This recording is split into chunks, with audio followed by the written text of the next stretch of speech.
No, don't do that. Oh well, whatever. Hey everybody. I feel like a bit of an idiot just now because I put on like all this blue makeup because I thought that this bath bomb was blue. I don't know why I thought that. When I do these bath bomb videos, I quite like to get my makeup to match, and I thought that this elixir bomb was gonna be blue, but it's green.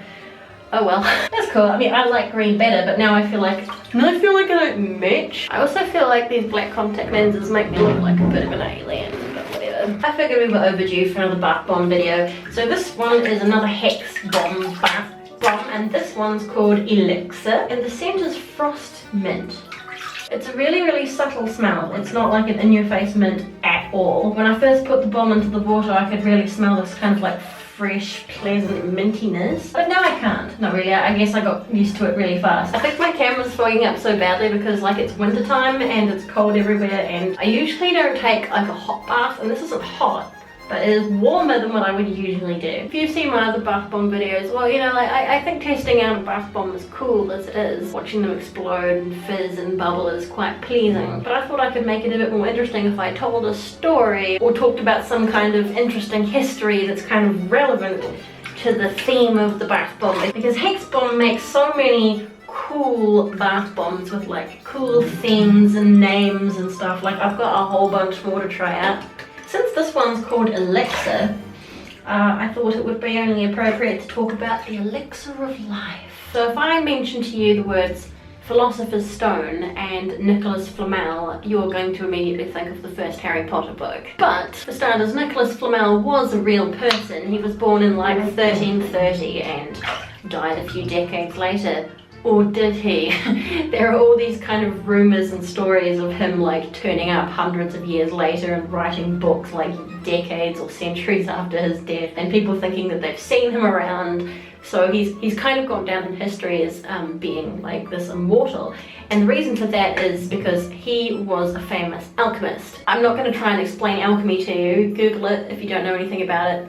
Pretty interesting, kind of like a precursor to modern chemistry. The primary goal of the alchemist was, you know, mainly to turn base metals into gold or into precious metals. But what all the alchemists would strive for is to create the Philosopher's Stone. And no one could be really sure if it was legend or if it was true, but there were sort of instructions floating around on how it was done. Alchemists like to be secretive and use a lot of code, so people were spending, you know, like hundreds of years trying to decipher these really abstract sort of instructions on how to create the Philosopher's Stone.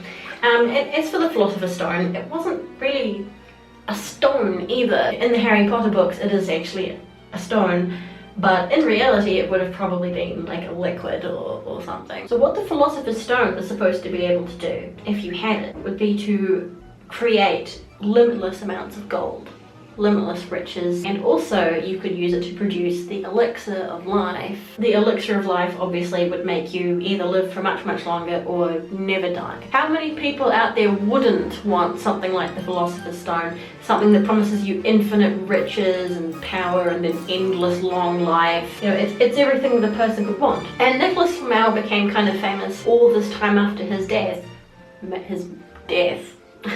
His supposed death.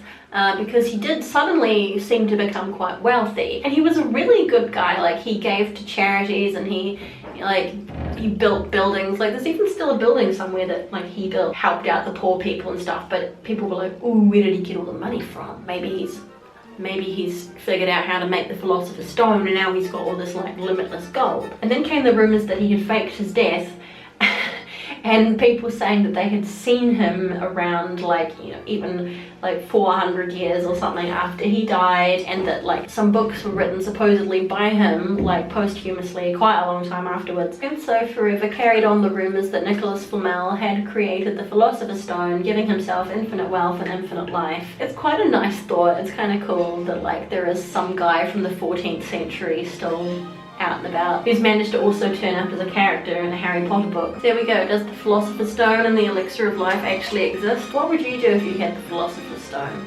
If you had the ability to create endless riches and have endless life, what would you do? That's quite an interesting question. Do tell us in the comments what you would do if you had the Philosopher's Stone. Anyway, back to this bath bomb. The smell is so subtle, but it is quite pleasant. The color is amazing. It's such a cool, like, slime green. That's what I love about these Hex Bomb bath bombs, is how bright they are. They're just such amazing colors. Really though, I don't know why I thought it, but I thought this one was blue. I thought this was going to be like a blue potion, but it's green. So yeah, I'll link below as to where one can get Hex Bomb bath bombs off the internet. But as I always say, you might be lucky, they sell out so fast. I feel like every time I look at the website, they're sold out.